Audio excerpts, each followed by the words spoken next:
महाराष्ट्र नवनिर्माण सेनेचे अध्यक्ष राज ठाकरे यांच्या आदेशानुसार स्वाती मगर यांची महाराष्ट्र नवनिर्माण महिला सेनेच्या नाशिक जिल्हाध्यक्षपदी नियुक्ती करण्यात आली आहे। पक्षाध्यक्ष राज ठाकरे यांच्या स्वाक्षरीने नुकतेच त्यांना नियुक्तपत्र प्रदान करण्यात आले। या नियुक्तीमुळे मनसे महिला सेनेच्या नाशिक जिल्ह्यातील संघटनात्मक कामाला अधिक बळ मिळणार असून महिला संघटन मजबूत करण्याची महत्त्वपूर्ण जबाबदारी स्वाती मगर यांच्यावर सोपवण्यात आली आहे। स्वाती मगर यांच्याकडे नाशिक जिल्ह्यातील नांदगाव, येवला आणि निफाड या 3 महत्त्वाच्या तालुक्यांची जबाबदारी देण्यात आली आहे। या परिसरातील महिला पदाधिकारी व कार्यकर्त्यांचे संघटन मजबूत करणे, पक्षाची विचारधारा सर्वसामान्यांपर्यंत पोहोचविणे तसेच स्थानिक पातळीवरील जनतेच्या प्रश्नांना वाचा फोडण्यासाठी प्रभावीपणे काम करण्याचे आव्हान त्यांच्यासमोर आहे। राज ठाकरे यांनी नियुक्तीपत्रात पक्षाच्या ध्येय धोरणानुसार कोणतीही कुचराई अथवा तडजोड न करता पक्ष कार्य करण्याचे निर्देश दिले। तसेच सर्वसामान्य नागरिकांना कोणत्याही प्रकारचा त्रास होणार नाही अशा पद्धतीने पक्षाचे कार्य घडले पाहिजे अशी अपेक्षाही त्यांनी व्यक्त केली आहे। त्यामुळे आगामी काळात नांदगाव, येवला आणि निफाड या 3 तालुक्यांमध्ये महिला संघटन उभारणे आणि पक्षाचे काम प्रभावीपणे वाढवणे ही त्यांच्यासाठी महत्त्वाची जबाबदारी ठरणार आहे। राज ठाकरे यांनी स्वाती मगर यांना शुभेच्छा देताना मराठी बांधवांना, भगिनींना आणि मातांना अभिमान वाटेल असे कार्य तुमच्या हातातून घडो अशा शब्दात त्यांच्या पुढील वाटचालीसाठी शुभेच्छा दिल्या। दरम्यान नियुक्तीनंतर प्रतिक्रिया देताना स्वाती मगर यांनी महाराष्ट्र नवनिर्माण सेनेचे अध्यक्ष राज ठाकरे यांच्या नेतृत्वावर विश्वास व्यक्त केलाय। राज साहेब हे महाराष्ट्राच्या भवितव्यासाठी लढणारे एकमेव नेतृत्व आहे। त्यांच्या विचारांवर आणि शिकवणीवर विश्वास ठेवून आम्ही काम करणार आहोत। जिथे अन्याय होत असेल तिथे खंबीरपणे उभे राहा हीच राजसाहेबांची शिकवण आहे। त्याच विचाराने महिला सेनेचे संघटन मजबूत करून सर्वसामान्य महिला, भगिनी आणि मातांच्या प्रश्नांसाठी आवाज उठवू असे स्वाती मगर यांनी सांगितले। नांदगाव, येवला आणि निफाड परिसरातील महिलांचे प्रश्न, स्थानिक समस्या आणि सर्वसामान्य नागरिकांच्या अडचणी याबाबत संघटनेच्या माध्यमातून प्रभावीपणे काम करण्याचा निर्धार त्यांनी व्यक्त केलाय। त्यांच्या नियुक्तीमुळे या 3ही तालुक्यांमध्ये मनसे महिला सेनेच्या संघटनात्मक हालचालींना वेग येण्याची शक्यता असून आगामी काळात महिला कार्यकर्त्यांची मोठी फळी उभारण्याचे आव्हान स्वाती मगर यांच्या समोर असणार। नमस्कार, माझं नाव स्वातीताई संजय मगर। माझी आता जिल्हाध्यक्षपदी परत फेरनिवड झाली। माझ्याकडे पहिले मालेगाव, नांदगाव, येवला, चांदवड असे तालुके होते। आता ह्यावेळेस माझ्याकडे नांदगाव, येवला आणि निफाड असे 3 तालुके देण्यात आले। राजसाहेबांनी माझ्यावर ही जबाबदारी सोपवण्याचं एकच कारण की मी पक्ष स्थापनेपासून म्हणण्यापेक्षा पक्ष स्थापनेच्या आधी जेव्हा राजसाहेब मुंबई नाक्याला नाशिकला आले तेव्हा वसंतभाऊ गीतेंनी आम्हाला बोलवलं होतं। तेव्हा त्यांना पक्ष स्थापन करायचा होता। तेव्हापासून आम्ही सगळ्या महिला गेलो होतो। तेव्हा आम्ही सभासद म्हणून गेलो।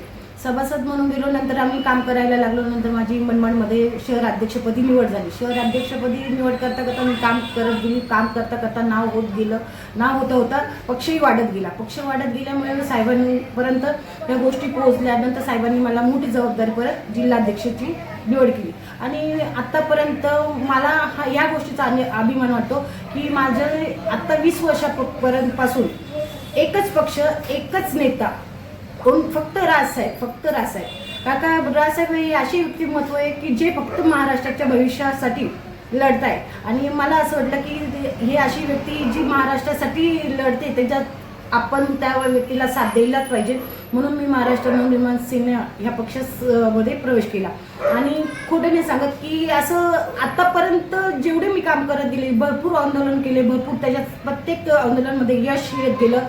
त्या कामात यशाला म्हणजे त्याचं काहीतरी चीज होत गेलं, प्रत्येक गोष्टीचं त्याला सक्सेस भेटत गेली आणि राजसाहेबांचा पक्ष असा वाढत गेला। आज मला अभिमान वाटतो की मी मनमाडमध्ये राहून राजसाहेबांचं नाव स्वाती मगर म्हटलं की मनसे हा उच्चार होतो। याच्यापेक्षा आणखी काही गोष्ट वेगळी सांगण्यासारखी नाही। आणि राजसाहेब असे व्यक्तिमत्व आहे की त्यांनीच आम्हाला एकच शिकवण दिलेली आहे, जिथे अन्याय होत असेल तिथे तुम्ही खंबीरपणे उभे राहा। जिथे कोणी तुम्हाला आरे म्हटलं तर तुम्ही डायरेक्ट कारे म्हणा, ही अशी शिकवण आम्हाला साहेबांनी दिलेली आहे। आधी प्रेमाने समजून सांगण्याचा प्रयत्न करा, समजून नाही सांगितलं तर आपली मनसे स्टाईल तुम्ही तयारीतच राहा आणि मी सदैव तुमच्याबरोबर राहणार नाही। म्हणून राजसाहेबांचा आमच्यावर हात असल्यामुळे आम्हाला कोणालाही घाबरायची भीती नाही आणि आमच्या साहेबांनी आम्हाला एकच सांगितलेलं आहे, घरच्या भाकरी खायच्या आणि लोकांची भीती पाळायची बिलकुल नाही। म्हणून आम्ही आजपर्यंत प्रामाणिकपणे मी नांदगाव तालुक्यात आजपर्यंत काम व्यवस्थित करत आलेली। आता राजसाहेबांनी जो विश्वास माझ्यावर दाखवलेला आहे, मला परत एक वेगळा तालुका देण्यात आला जो निफाड, तो मी नक्कीच चांगला करेन कारण ते माझं गावच आहे निफाड।